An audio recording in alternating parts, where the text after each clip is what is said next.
Alors maintenant, on va enfin continuer le classement avec les auteurs dont j'ai lu plus de 5 livres. Et il n'y a plus d'ex-aequo, donc du coup, à chaque fois, ça va être un seul. Alors, en 4e position, on a Molière. Bah oui, on repart sur les classiques. Alors lui, je ne m'attendais pas du tout à ce qu'il se retrouve dans cette liste. Et oui, et j'ai oublié de penser à l'influence scolaire que nous avons tous eue, je pense. Du coup, je vais vraiment pas m'attarder sur celui-là. Molière, j'en ai lu 6. J'ai lu Les Précieuses Ridicules, L'école des femmes, Le médecin malgré lui, Le bourgeois gentilhomme, Le malade imaginaire et Les fourberies de Scapin. Et si je devais en choisir un, en sachant que je me rappelle quasiment plus de rien, parce que ça date aussi de Mathusalem, ce serait Les fourberies de Scapin, tout simplement parce que c'est celui, il me semble, qui m'a laissé le souvenir le plus marquant, vraiment, où je me rappelle que quand je l'ai lu, j'étais vraiment super intéressée, j'étais vraiment complètement dedans. Et je sais que j'en avais même parlé à la maison avec mes parents, et je me demande même aussi si c'est pas celui qui m'a donné envie de faire du théâtre, parce que par la suite j'ai fait un petit peu de théâtre aussi à l'école, et il me semble que c'est lui qui a un petit peu enclenché aussi tout le fait qu'en fait j'apprécie le théâtre aussi en lecture, et même si je n'en lis pas beaucoup, mais ça reste quand même un format que j'aime beaucoup, voilà. Donc il est aussi possible que ce soit le premier que j'ai lu, mais je pourrais pas vous le garantir, et c'est peut-être pour ça qu'il m'a marqué de cette façon-là, je ne sais pas bien. Molière, il me semble pas en avoir lu un que je n'ai pas aimé, mais voilà, plus de 30 ans après, voire 35 ans, je me rappelle pas vraiment de tout ça. Après, j'ai pas forcément vu toutes les adaptations. Je sais que j'ai vu l'Avare, mais par contre, je l'ai pas lu. Mais du coup, voilà, ça remonte à loin. Donc voilà. En tout cas, pour moi, celui que vraiment je mettrais sur le top, ce serait Les fourberies de Scapin. 3e position, attention, on arrive sur le podium. 3e position, Lovecraft. Quelle surprise.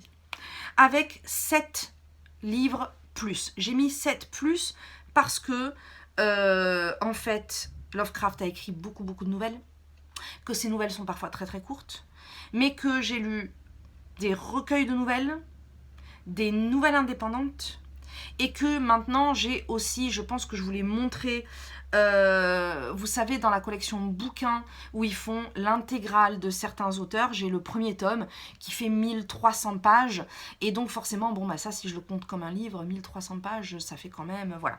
Donc je suis plus restée sur les formats que j'ai lus. Voilà, à chaque fois que j'ai lu un livre indépendant, je l'ai mis. Et alors attention, je vous donne la liste.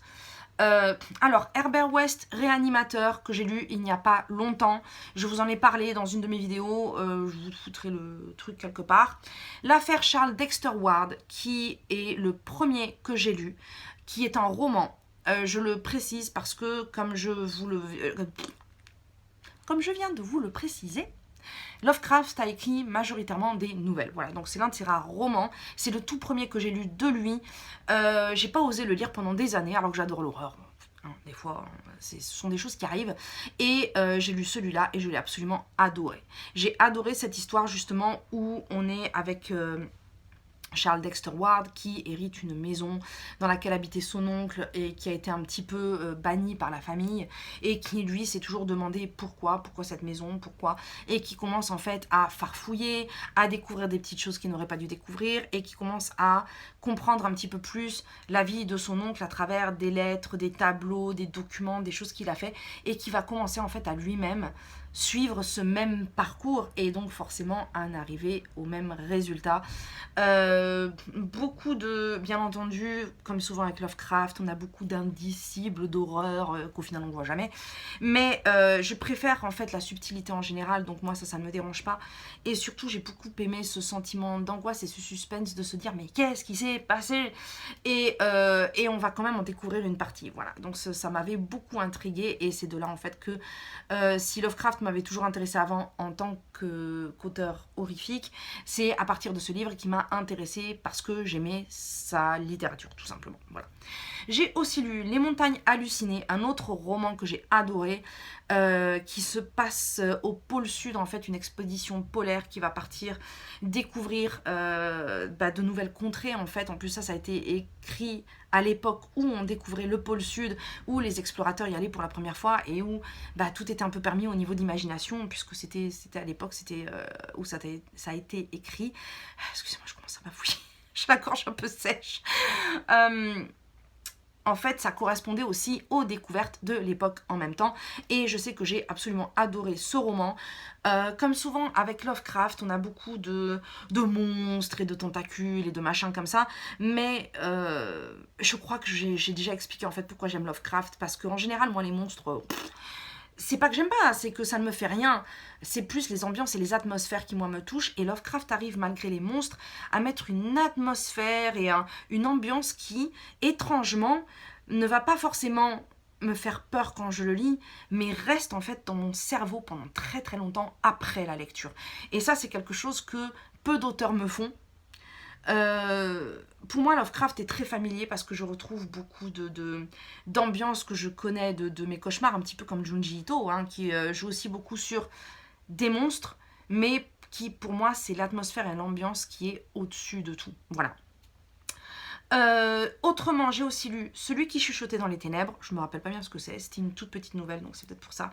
La couleur tombée du ciel, que j'ai adoré, qui est une histoire qui tourne autour d'une chute de météorite qui va tomber dans un village et en fait qui va commencer à provoquer des événements que les gens ne comprennent pas très bien. En fait, pendant toute l'histoire, on comprend pas bien ce qui se passe. Encore une fois, c'est l'ambiance et l'atmosphère et cette météorite qui va faire apparaître des couleurs qui n'existent pas sur Terre et qui, on ne sait pas bien si les événements sont liés, ne sont pas liés. En fait, c'est très très particulier, c'est aussi une histoire qui est très très bien. Si vous voulez plus d'ambiance, ça c'est vraiment top pour ça.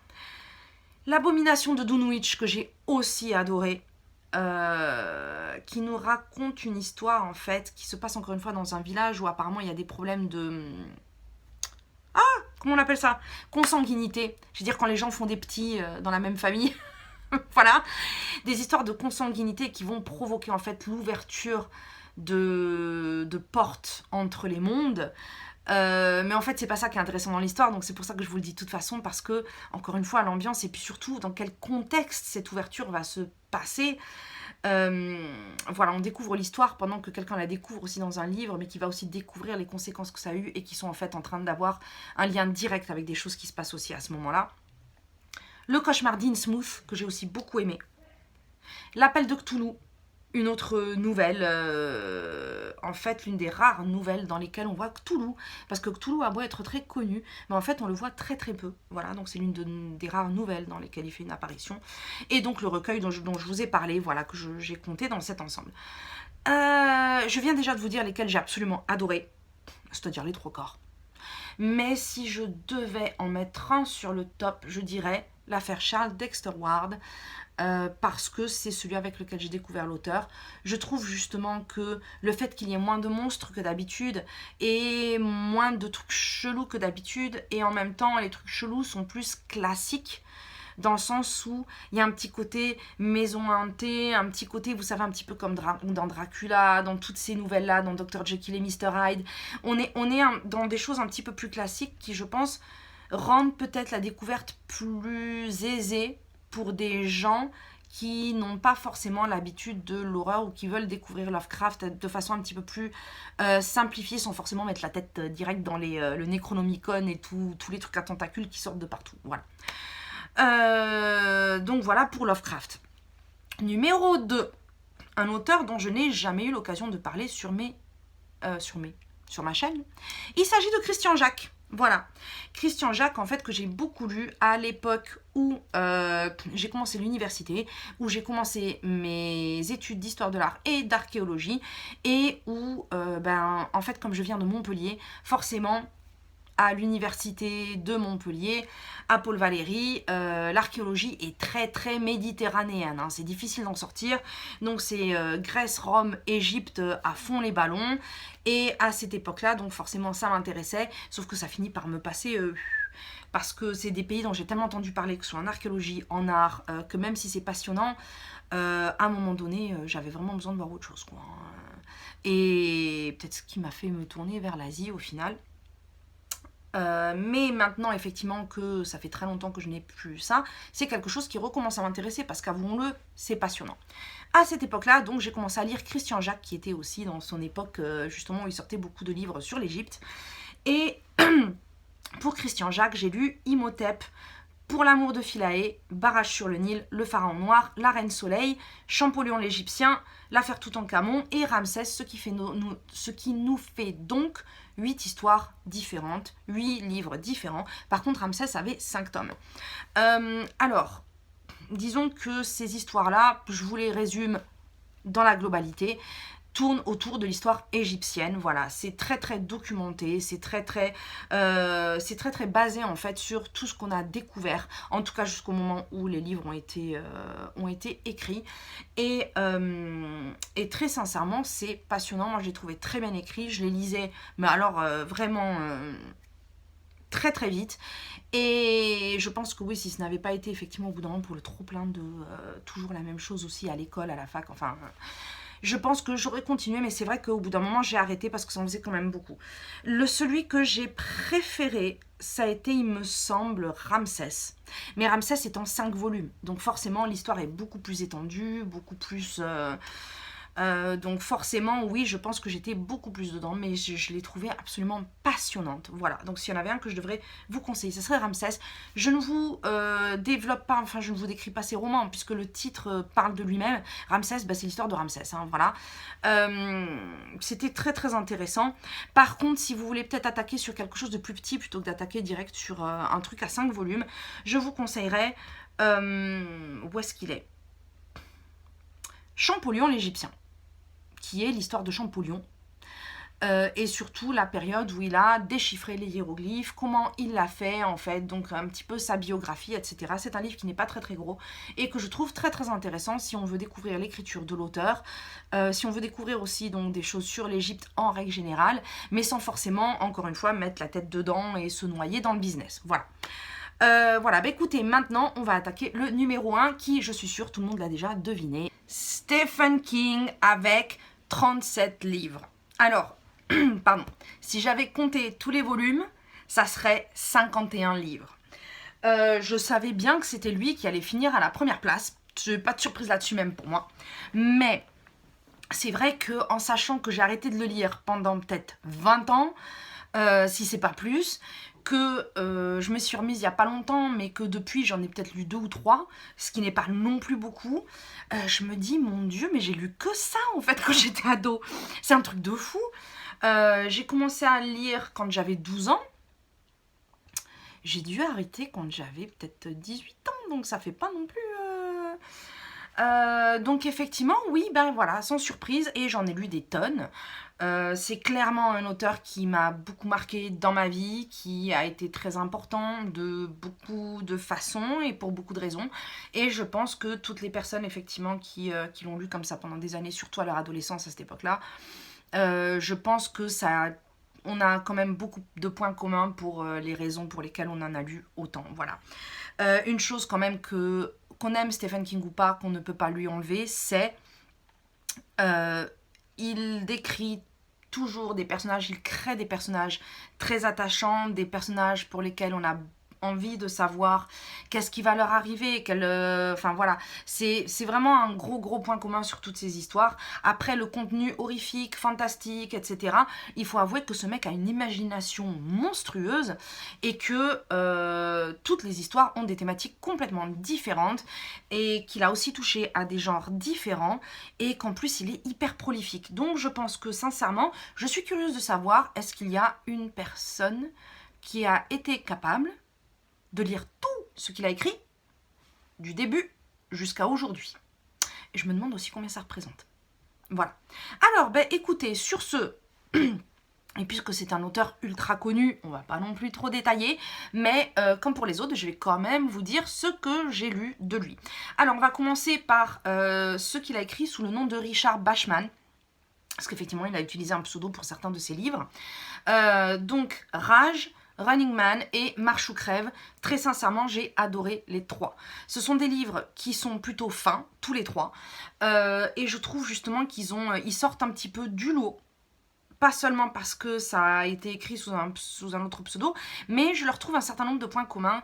Il y a une sorte de, comment dire, il y a une sorte de côté très roman américain des années 80 aussi, puisque c'est des choses justement qui ont beaucoup marqué, je pense, la société à cette époque, ou est-ce que c'est l'époque qui a marqué ces livres, je ne sais pas bien. Mais ce sont des livres, sincèrement, que j'aime beaucoup. Il me semble que Rage est difficile à trouver maintenant, par contre. Parce que Rage, en fait, tourne autour d'une tuerie dans une école. Et effectivement, après ça, pas forcément à cause de ce livre, mais après ça, il a commencé à y avoir de plus en plus de tueries dans les écoles. Enfin, moi, je dis plutôt que c'est l'accès aux armes à feu faciles qui ne... Hein. Bref. Et après, quelqu'un qui a effectivement, de toute façon, un problème... Si ça n'avait pas été ça, ça aurait été autre chose. Il y a beaucoup de choses effectivement qui peuvent enclencher quand quelqu'un a des tendances meurtrières, des tendances, bon ça peut être tout n'importe quoi, un film, une musique, un livre, machin, mais ça ne veut pas dire que c'est la faute du média, c'est juste que, voilà, il y a des gens, il faut juste un enclencheur, et c'est un déclencheur, pardon, pas un enclencheur, et... quelque chose qui est une thématique autour de l'horreur, malheureusement ça peut être facile.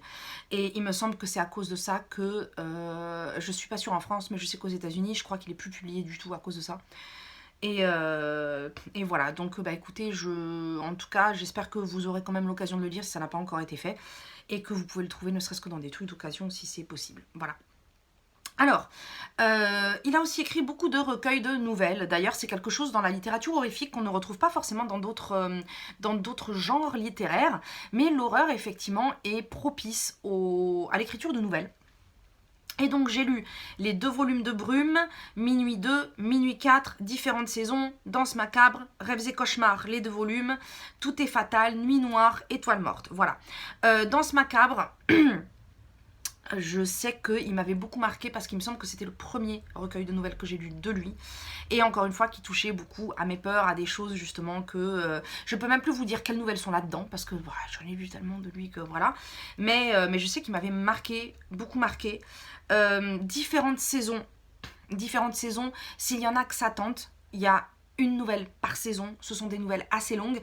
Et 3 sur les 4 ont été adaptées au cinéma, dont Stand By Me, qui est un film absolument génial. Les Évadés, qui était très bien aussi. Et c'était quoi le 3e?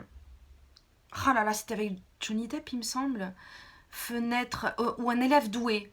Un élève doué. Oui, le truc de la fenêtre avec Johnny Depp, en fait, c'est autre chose. Je vous ai dit, il en écrit tellement que même moi, je me paume dans le truc. Bref, mais... si vous faites partie des rarissimes personnes qui n'ont jamais touché à Stephen King, éventuellement essayez soit un roman court, soit un petit recueil de nouvelles, ça vous permettra déjà d'avoir une idée de l'écriture du bonhomme. Voilà.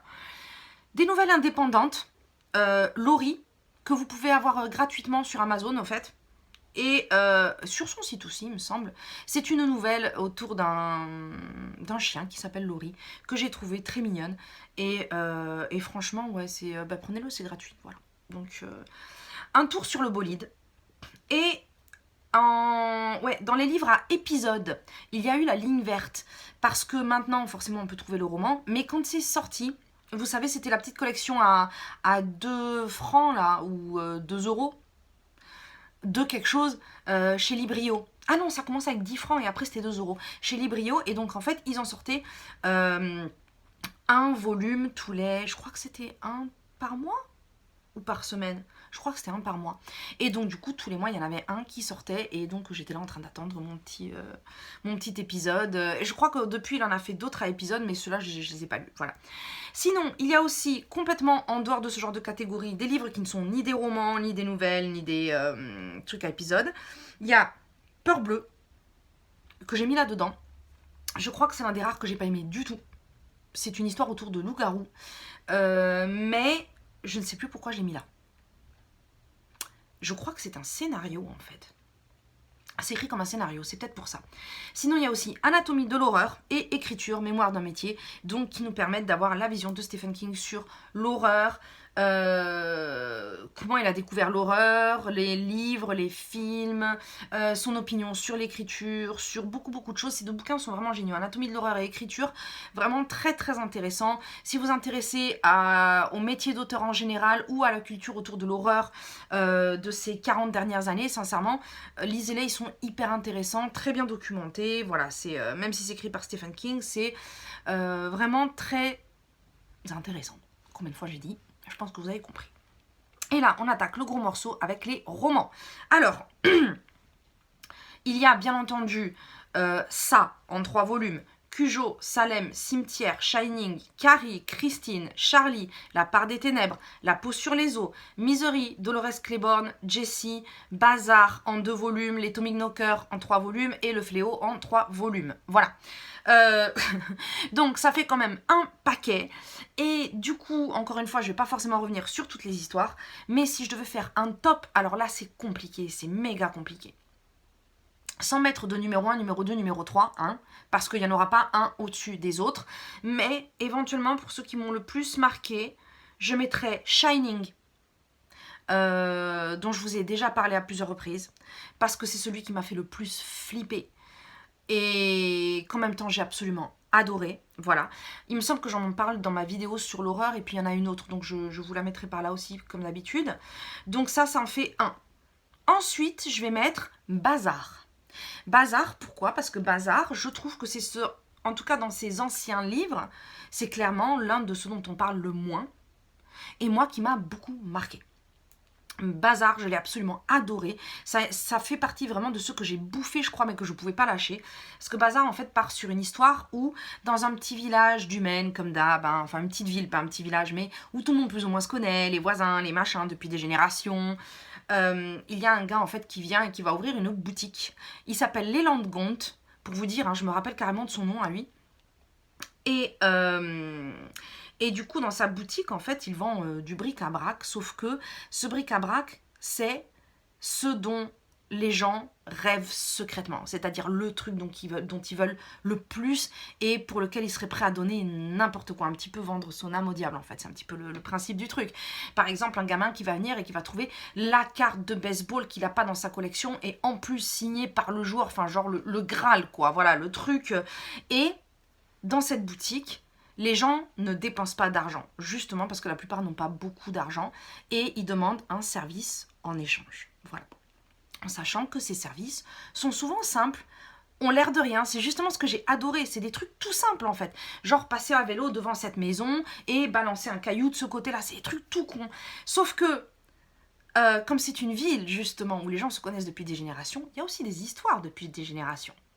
Des petits conflits, des petits machins, des petits problèmes entre eux, des soupçons, et en fait, toutes ces petites actions vont commencer à réalimenter en fait toutes ces les rumeurs, les petites histoires entre eux, et en fait, effectivement, qui va commencer à les refaire flamber d'une certaine façon et à les remettre complètement en avant. Et en fait, c'est toute cette histoire autour de ça, voilà. Mais cette histoire de manipulation, de voir comment des petits détails, justement, peuvent commencer à faire réfléchir les gens, à leur bouffer la tête, vous savez, parce qu'effectivement, dans ce genre d'endroit, il y a toujours des espèces d'histoires mesquines, des choses comme ça, mais avec quelle facilité ça se ravive. Et malheureusement, c'est quelque chose qui, pour le coup, n'est pas romancé, dans le sens où c'est quelque chose qu'on retrouve beaucoup dans les histoires de voisinage, hein, dont on entend parler dans les faits divers, dans tout ça. C'est quelque chose de malheureusement très très humain, et avec lequel il joue. Et j'ai adoré ce roman, il était vraiment hyper bien fait, et comment dire, on a l'impression en fait qu'il y a une espèce de tissage en fait qui se fait entre le début et la fin du roman, comme si les choses en fait allaient s'imbriquer parfaitement à un moment de l'histoire et que tout faisait sens de la première à la dernière seconde. Franchement, j'ai trouvé ça absolument génial. Voilà, j'ai adoré. Et comme celui-là justement, moi je n'en ai pas parlé, j'en entends pas vraiment parler non plus sur Booktube, donc c'est pour ça que celui-là je vous le détaille un petit peu plus, parce que je me dis, ça se trouve, vous n'avez pas encore passé le pas de lire celui-là. Voilà. Et s'il faut que j'en choisisse un troisième, ça va être compliqué. Eh bien écoutez, sur ce, on va se quitter, puisque je pense que déjà cette vidéo risque d'être un petit peu plus longue que ce que j'avais prévu, mais l'air de rien, de citer plein de bouquins, ça prend du temps. Et écoutez, j'espère que vous aurez bien aimé le concept. En tout cas, je remercie la chaîne de Carlos Refe d'avoir justement transmis, il n'est pas le créateur, mais c'est lui justement qui a transmis un petit peu ce tag, sujet, top. je sais pas trop comment l'appeler. Et écoutez, ben, ce serait sympa effectivement qu'il y en ait d'autres qui le tentent, ne serait-ce que par curiosité de savoir au final quels sont les 10 auteurs que vous avez le plus lu, parce que comme j'ai dit, même moi j'ai eu beaucoup de surprises en fait. La moitié d'entre eux, je m'attendais pas du tout à les voir là-dedans, et il y en a que je m'attendais à voir et puis ils y sont pas du tout en fait. Donc voilà, j'ai trouvé ça assez intéressant, ça permet aussi d'avoir encore un petit regard différent sur notre propre image de lecteur en fait. Et puis voilà, bah écoutez, sur ce, en tout cas, j'espère que vous avez passé un très bon Halloween, que vous êtes en train de bien vous régaler pour cet automne avec de très bonnes lectures. Et sur ce, je vous dis à très bientôt. Ciao, ciao!